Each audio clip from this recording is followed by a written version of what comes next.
At Cologne-Bonn Airport, the leading political representatives of the Federal Republic of Germany, headed by President Heinrich Lübke and Chancellor Ludwig Erhard, await the arrival of a prominent visitor from Africa.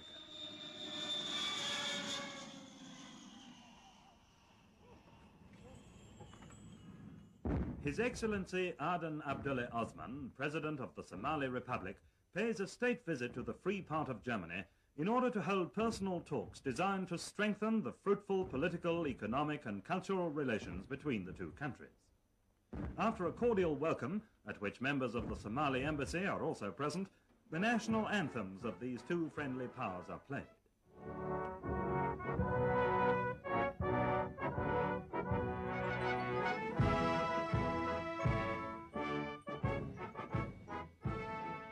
Together, the two heads of state inspect the guard of honor drawn up by the Bundeswehr, the first steps on the soil of a country which during the next 10 days Aden Abdullah Osman will come to know more closely, attentively followed by eager reporters and journalists representing the international press.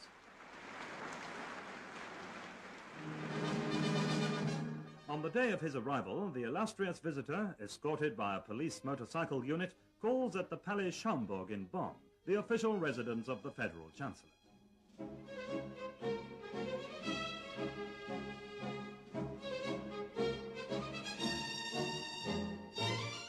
At this meeting, which is also attended by the General of the Somali Police Force, the principal subjects of discussion are the technical and economic problems facing this rising young country, which has only been independent for 5 years, and which is now able to bear the sole responsibility for its future. Chancellor Erhard and President Osman, as well as ministers of the two governments, confirmed their mutual interest in further intensifying the present good cooperation. The visit of the African head of state to the German federal president and Frau Wilhelmine Lübke is marked by a spirit of mutual esteem.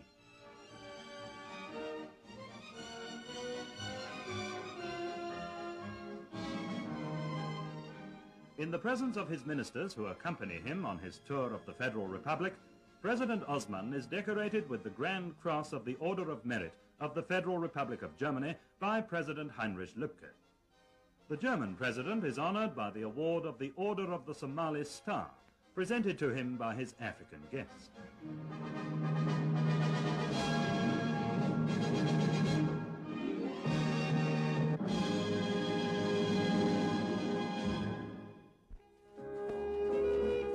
The history of German engineering and technology is closely linked with the name of Nikolaus August Otto.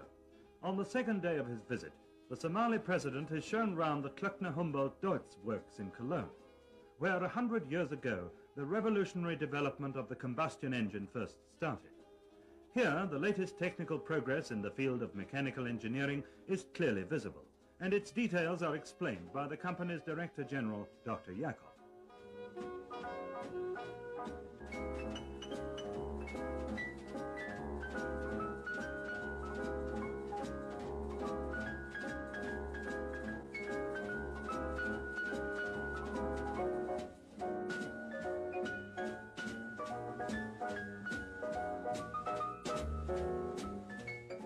President Osman displays keen interest, especially in those heavy vehicles that could help to accelerate the building of roads and industries in his country, which is twice the size of the Federal Republic, and which could be used to great advantage in the extensive agricultural areas of Somalia.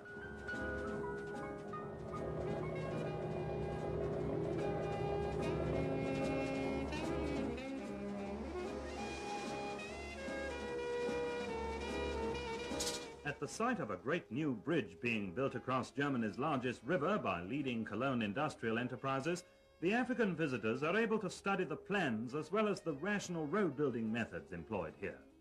These are of vital importance in order to keep the ever-increasing traffic in the Federal Republic on the move.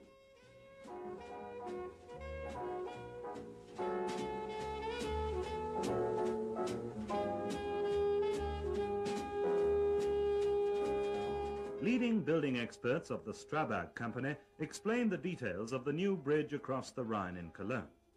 The German workers have their own way of thanking the African chief of state for his visit. The next day, The destination of the special train placed at the disposal of the African visitors by the Federal Railways is Wolfsburg, a town that has become the symbol of the Federal Republic as the world's second largest producer of motor vehicles. The Volkswagen factory, with its 48,000 employees, awaits President Osman.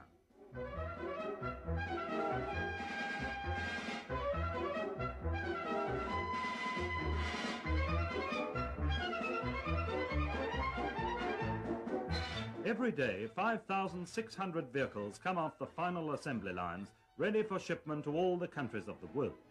Their route to the principal German seaports is followed by the representatives of the Somali Republic, to the ancient Hansa town of Bremen.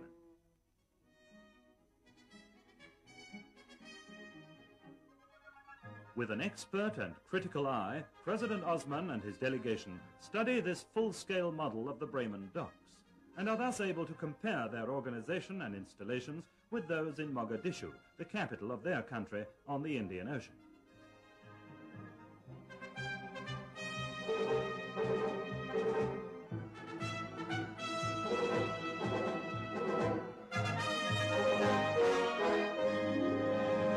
Bremen also becomes the scene of a cordial meeting with fellow countrymen from distant Africa. At the Air Training School of the German Lufthansa, the President is informed of the progress made in the training of future pilots from his country.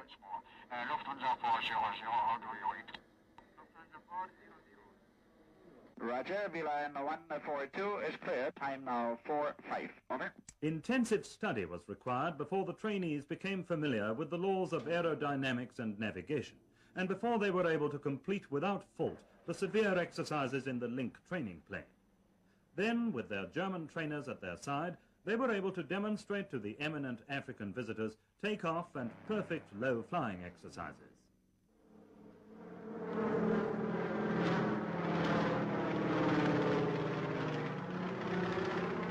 At Bremen Airport, these future pilots of Somalia bid farewell to their president, happy in the knowledge that they have passed their test. Then the head of state of the Somali Republic boards a special plane for the flight to Berlin, the old capital of Germany, where he will be confronted with the political reality of... After flying through the air corridor over Soviet-occupied territory, President Osman receives a warm welcome at Tempelhof Airport by the Deputy Mayor of Berlin, Herr Alberts, and by members of the Berlin Senate.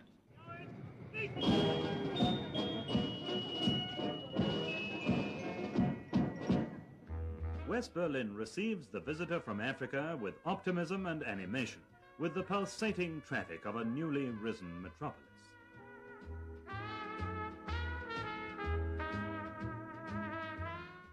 Along Kurfürstendamm, the city's most famous street, past Charlottenburg Castle, across Ernst-Reuter-Platz, and through the Hansa district, designed by architects from all over the world, the African visitors drive to the Brandenburg Gate.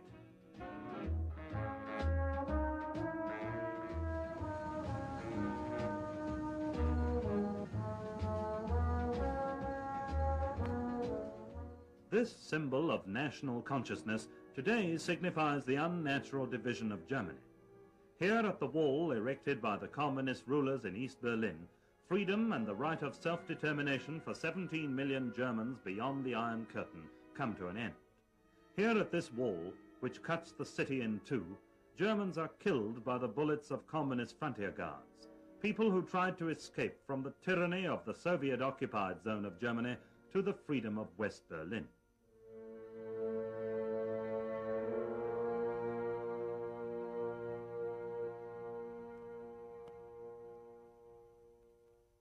In the variety of meetings and impressions, the visit to Garmisch-Partenkirchen will doubtless remain as a treasured memory, recalling the peaceful atmosphere of a small South German town, which is also a center of international tourism. It's situated in Bavaria, on the northern edge of the Alps, and nearly 600 miles from Berlin. The gondola of a cable railway carries the guests from equatorial Africa to the top of the Zugspitze, 9,700 feet above sea level, and Germany's highest mountain.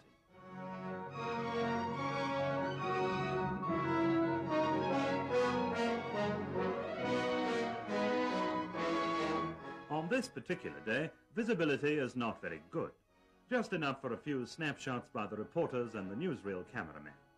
The view across the vast panorama of the Alps is hindered by heavy snow, fog and low cloud.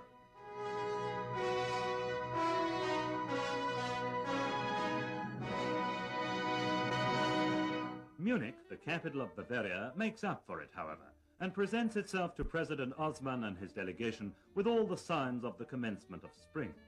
Past some fine examples of Baroque and classical architecture, through the busy streets of a city which has become the home of outstanding scientists and artists, and which at the start of the university semester attracts 23,000 students, and on to Group, to the Bavarian Institute for Cattle Breeding. The Minister of Agriculture, Dr. Hundhammer, welcomes the Somali president and escorts him through the extensive grounds and modern research institutes.